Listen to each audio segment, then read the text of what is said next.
"Who's that?" a voice asked suspiciously. The single eye quickly darted over towards me. "This is Maggie," Lorna explained. "She's the one I've been telling you about. She's all right, Amber, I promise." The sound of a metal chain being uncoupled followed, and as Amber removed the latch hesitantly, I caught my first glimpse of the young girl who'd been locked up on suspicion of being a madam more than 2 years previously. Still just a child now, I saw her frightened eyes as she looked at me through the gap in the half-open doorway.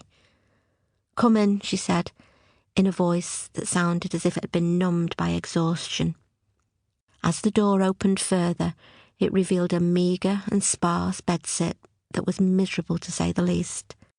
The depressingly cramped room was empty, apart from a cot, pram, and other bits of baby paraphernalia. Amber's little boy seemed clean and happy, and he was surrounded by toys. It was clear, even given her dire circumstances, that she was trying her very best. "Can I have a hold?" I asked, gesturing over at the baby. She eyed me warily, and she looked over at her mum, who nodded as though giving her permission. Reluctantly, Amber picked up her little boy and handed him to me, his face momentarily scrunched up as he stretched both his little arms above his head, his body arching and stiffening slightly as he yawned. I felt my heart melt. He was absolutely gorgeous. "He's just had a feed," Amber explained quickly, as though I was there to judge her. She stepped forward, stroked his cheek lovingly with her fingertips, and she looked down at him adoringly. "I think he's tired," she added. "Oh, what a little cutie," I replied. I pressed my face up against the mass of dark hair on the top of his head and inhaled the sweet buttery smell, the one that only newborn babies have.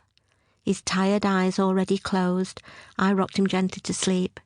With him sleeping in my arms, I glanced around the grim surroundings. The small room felt as oppressive and claustrophobic as a prison cell, which was exactly what it was to Amber. She was stuck inside her solitary bedsit, too frightened to leave in broad daylight for fear of bumping into the men who'd abused her. The whole setup felt thoroughly unfair and depressing. "Well, he's absolutely beautiful," I said, trying to lift the sombre mood. "And it's quite clear to me, Amber, that you're doing a fantastic job." Amber sighed as her face broke into a proud and relieved smile. It was clear she wasn't used to receiving compliments, and I felt for her. She was the same age as my Matt, my youngest child. I just couldn't begin to comprehend my children in that situation. Also, her baby boy was just 2 years younger than Maisie. It broke my heart to see them existing in such squalor when Amber was still just a little kid herself. Lorna was trying her level best to support her, but she had enough on her plate with all her other children. "Would it be all right if I came to visit you again, Amber?" I asked gently. She looked at me and shrugged her shoulders. "Yeah, if you want."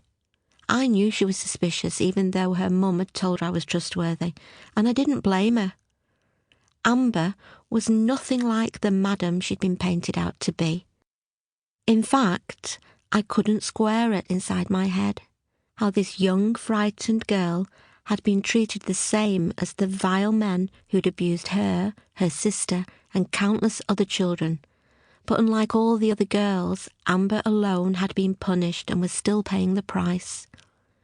It seemed both morally wrong and inhumane, and I felt every protective instinct within me rise with the injustice and the cruelty of her situation. Afterwards, I visited her most days, with the encouragement and the full support of the senior investigating officer. Not only was I concerned for her well-being, I felt responsible, because in my opinion, but more importantly in the opinion of the SIO and every senior officer on Operation Span, she'd been badly treated by Rochdale CID. Instead of interrogations and accusations, I offered support, encouragement, and compassion. I just treated her as a human being.